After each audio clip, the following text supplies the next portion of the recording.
Look, I think the death overs has been an issue for every team in this tournament. I don't think it's an isolated situation for us. To be honest with you, it's something that we've done very well in the past. It's something that we have discussed at length and sort of discussed different strategies to how we can improve in that area.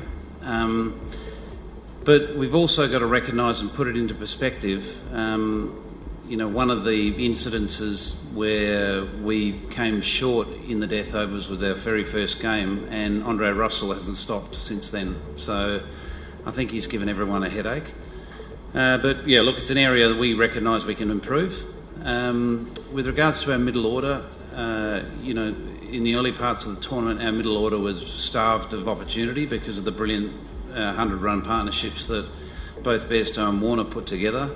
But since then, they've had opportunities and haven't really taken those opportunities, which has been disappointing because there's been a couple of games that we have felt that if they did, step up and take their chance, we'd be in a slightly different position. But again, that's an area we've discussed collectively as a batting group, but also we've discussed it internally with regards to what we feel is the best combination, moving forward.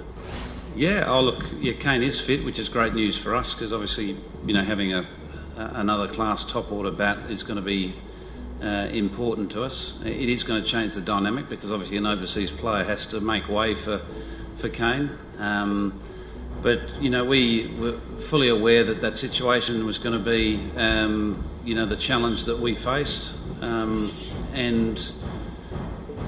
I think moving forward, we know that our overseas combinations are going to change mainly because of people having to go away for World Cup commitments. So people that may miss out today, or not today, but tomorrow, will play an important roles moving forward. I think we've got to accept that last year Boovy played probably 70% of the games for us injured. He had lower back injury, so he carried that throughout the tournament. So no one's going to be at their very best when they're carrying a niggle, which he was doing.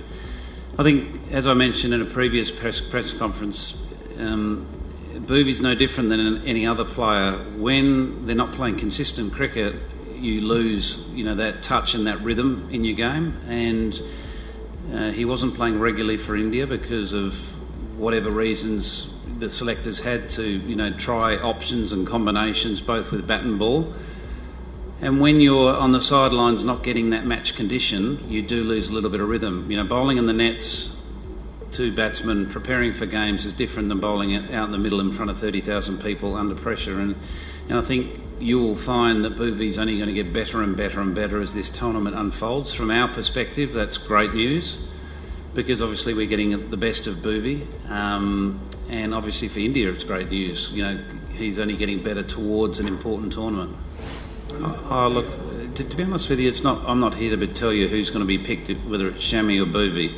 All I can tell you is Bhuvaneshwar Kumar is a world-class bowler, both with red ball and white ball cricket, and he's shown over a number of, over a long period of time that he is deadly with the white ball, and in English conditions, you'd be brave to leave him out. Shikhar's another opposition player. Is no different than any other player that we come across. We obviously know him very well, and we've had a long association with Shikhar and a long friendship as a franchise with him. But he's moved on to another challenge and another opportunity at a franchise. So he is. There's certainly when you cross the line, it's combat. There's no emotional attachment after the match. Of course there is, because there's a history and there's a friendship. But on the field, we're locking horns and looking forward to that opportunity.